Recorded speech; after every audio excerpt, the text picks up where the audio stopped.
Hello guys, welcome back to my YouTube channel. So, dito tayo ngayon sa Barangay Batasan.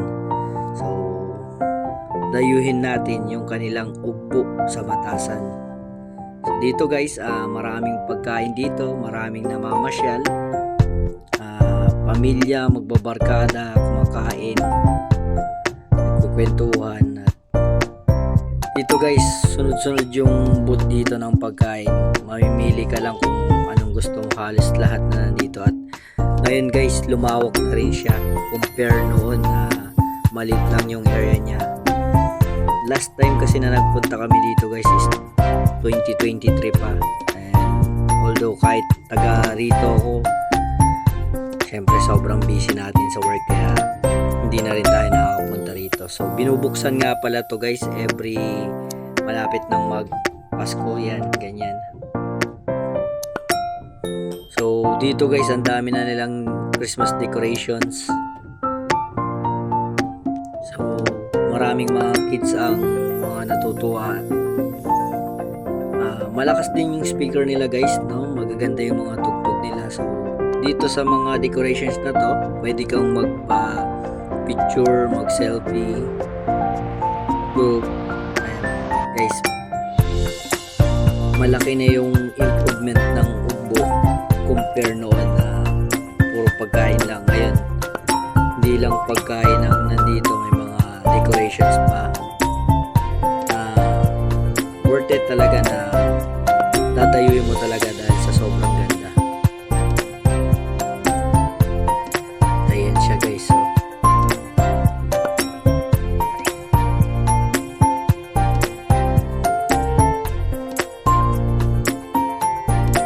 So sa mga kainan naman, halos lahat nandito na. Milk tea, burger, fries, at kung gusto mo naman yung mga barbecue, inasal, mamimili ka na lang talaga guys kung saan booth ka pupunta. Mayroon na ring lechon na nagbebenta dito guys.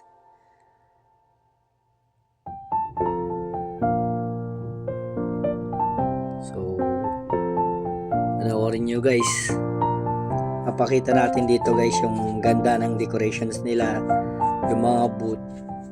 So yan guys, dito natin napiling kumain sa chicken and inasal nila. So marami pa dito guys, may mga pizza, burger. So habang nag-aantay tayo, balikan natin yung magandang decorations nila. Yun nga pala yung bagong barangay ng Batasan. So malaki na yung improvement ng Batasan.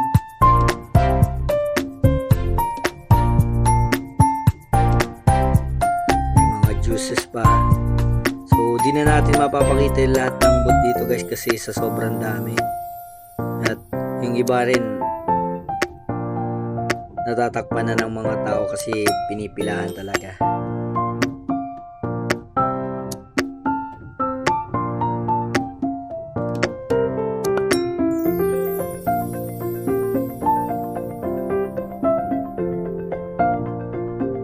Kung masyal ka dito, mas marami kayo, mas maganda kasi mag-enjoy kayo pag barkada. Ngayon kung solo ka naman at gusto mo lang kumain dito, huwag kang matatakot kasi may mga pulis naman at mga barangay na nandirito din lang sa loob nito.